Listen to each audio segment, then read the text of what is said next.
What it do, bruh? Talk of the town, Nintendo, Doc Trey, still holding it down, still make the best games, and you know this, bro. It's the truth. If you don't like it, you can have that seatbelt. So when it comes to video game leaks, a lot of people always think that anytime something leaks early, ahead of the company's intention, that's a bad thing. It's bad. Oh my gosh, it leaked. It's bad. It's horrible. But sometimes a leak can actually benefit the video game company. And in that case, the Switch 2 hardware leaks have actually greatly benefited Nintendo. And you're probably asking yourself, well, how is that benefiting Nintendo having their spec sheet leaked ahead of time? Well, think of it like this. Without the leaks, we would not have the name of the chip that's powering the Nintendo Switch 2, which is the Tegra T239. We would not know how much RAM the system has, which is 12 gigs of RAM. We would not know a lot of things about the system in terms of its horsepower and what to expect out of the system. Now, imagine if that chip name was never out there. Imagine if the NVIDIA leak never happened. Imagine if we didn't know anything about the shipment data or anything about the Switch 2. Imagine that. Imagine that we were 100% blind to the hardware capabilities of the Nintendo Switch 2. We finally wait for a new Nintendo system, and this is the first representation of the Switch 2's graphics. The internet would be having a meltdown. Pure meltdown. And there's still people having a meltdown over this. But if we had not known that the Switch 2 was going to be as capable as it is, and this was the first example of its power, yeah, people would be having a meltdown. It would not be good. This is a leak that actually worked a lot in Nintendo's favor. Like, the only way this wouldn't have worked in their favor is if they had planned originally to show off more of the games during this first teaser.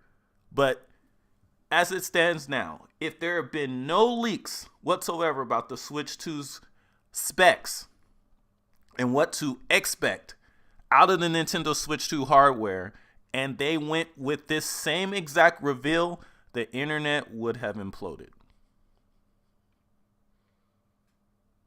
And if you don't believe me, you can even go back to discussions about the Switch's capabilities pre-release.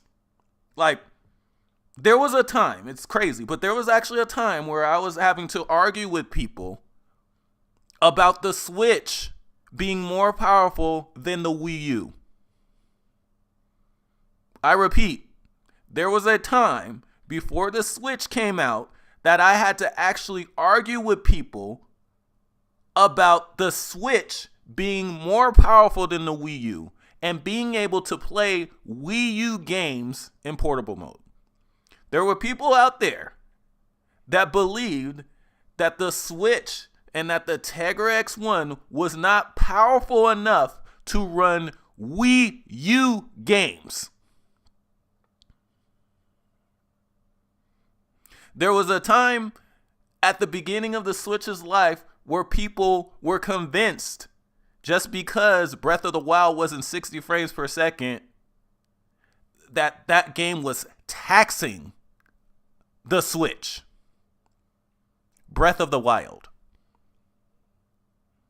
So you can see just how much chaos and how crazy it would be if we didn't know anything about the power of the Switch 2, the amount of RAM, or anything about it, going in 100% blind, and then we get shown this Mario Kart footage.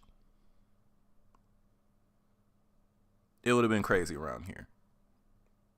It would have been crazy. It would have been people saying, "Oh my gosh, maybe it's just the the same power as the Switch with more RAM. Like, you would have been hearing some crazy stuff. Crazy. So this part of the leak definitely worked out in Nintendo's favor, because the fact that we know what to expect out of the system has made it so people aren't having meltdowns over this Mario Kart footage, which, like I said before, I think they're intentionally holding back on and giving us bad quality footage. It's just something that they threw out there. Oh yeah, by the way, Mario Kart's coming. But this should not be a representation of how the final game's actually going to look. But anyway, let me know what you guys think in the comment section.